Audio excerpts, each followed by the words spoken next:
كما باركت على إبراهيم وعلى آل إبراهيم إنك حميد مجيد রাতটি ছিল মুসলমানদের জন্য এক গৌরবের রাত, কিন্তু বাংলাদেশের সরকারের জন্য ছিল একটি কালো।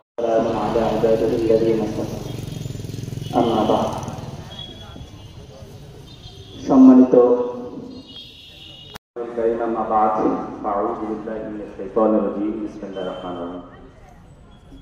দাবিগুলো করছিলাম, কিন্তু তারা আমাদেরকে মুসলমানের দাবি না দিয়ে আমরা যে একটা ইসলাম।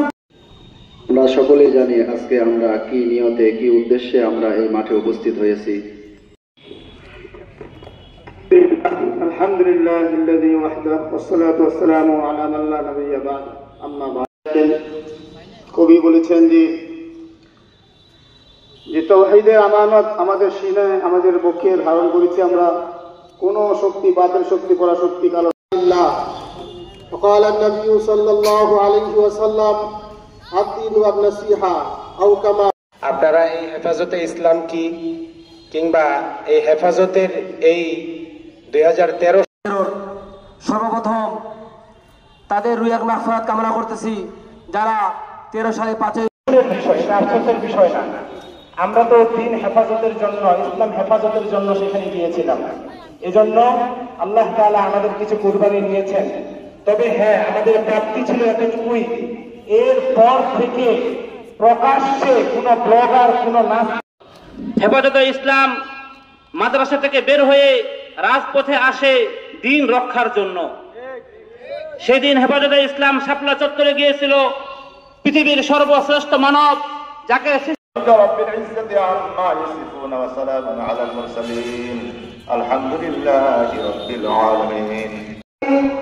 আমাদের সাহসিকতাকে আরো বৃদ্ধি করি, কারণ মরণ তো হবেই। যারা ভীত এদেরও মৃত্যু হবে, যারা সাহসী এদেরও মৃত্যু হবে। তবে শহীদি মর্যাদার অনেক দাম। আমরা সকলে শহীদি মর্যাদা চাই তো? শহীদি মর্যাদার তামান্না আমাদের সকলের মধ্যে লালন করতে হবে।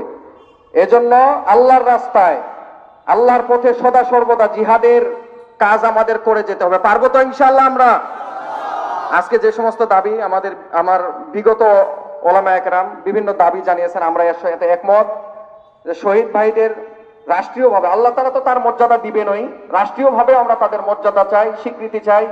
হেফাজতে ইসলামের যে সমস্ত কর্মী ভাইদের নামে মামলা আছে এগুলা প্রত্যাহার চাই। সাথে সাথে আমাদের হেফাজতে ইসলামের যে সমস্ত আমরা কর্মী সমর্থক আছে, অরাজনৈতিক সংগঠন, এখানে ইসলামী আন্দোলন, এখানে খেলাফতে মজলিস, অমুক তমুক বুঝি না।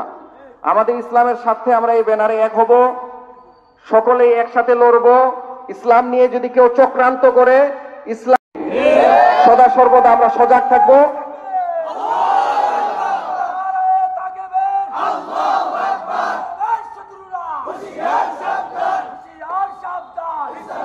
সময় কম, আমাদের সদা সর্বদা সজাগ থাকতে হবে। কেননা এতবার মোবাইল করাও তো সম্ভব না। যেহেতু ফেসবুকের যুগ, এই ব্যানারটা করে ফেসবুকে দিয়ে দিব, গ্রুপে দিব, তারপরে মনে করেন মাইকিং সর্বোচ্চ করতে পারি। এই আওয়াজগুলো যদি আমরা পাই, সকলে আমরা দায়ীর কাজ করব, সবার কাছে দাওয়াতটা পৌঁছাই দিব, তাহলে আমাদের জন্য সহজ। এখন যদি বলে যে রাবিদ সাহেব কেন ফোন দিল না, আমরা যাব না, এইভাবে করলে আমরা কখনো সাকসেস হইতে পারবো না। এজন্য আমরা যারা আছি, আমার ডানে বামে সামনে পিছনে সকলেই আমরা যে কোনো ভাবে আমাদের কাছে মেসেজটা পৌঁছাইলে আমরা আসতে প্রস্তুত আছি তো ইনশাআল্লাহ? ইসলামের সাথে, আমাদের ব্যক্তিগত স্বার্থে না।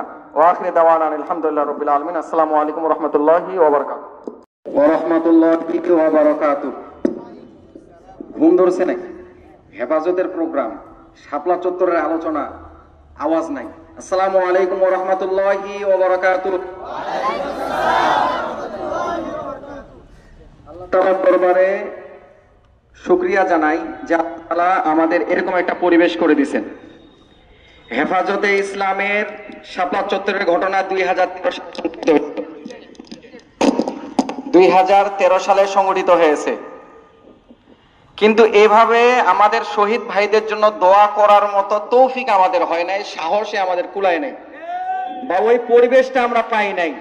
যেহেতু এই বছর পাইছি, আল্লাহ তাআলা আমাদের এরকম একটা দোয়ার আয়োজন করার তৌফিক দিয়েছেন, এই জন্য সকলে বলে আলহামদুলিল্লাহ। এবং আমি আমার ডানে বামে সামনে পিছনে অনেক ভাই আছেন যারা সেই শাপলা চত্বরে 13 দফা দাবি বাস্তবায়নের লক্ষ্যে আন্দোলনে শরিক হয়ে আহত হয়েছেন। আমি সেই সমস্ত ভাইদেরকে সেলুট জানাই। 13 দফা দাবি, এর মধ্যে কি ছিল?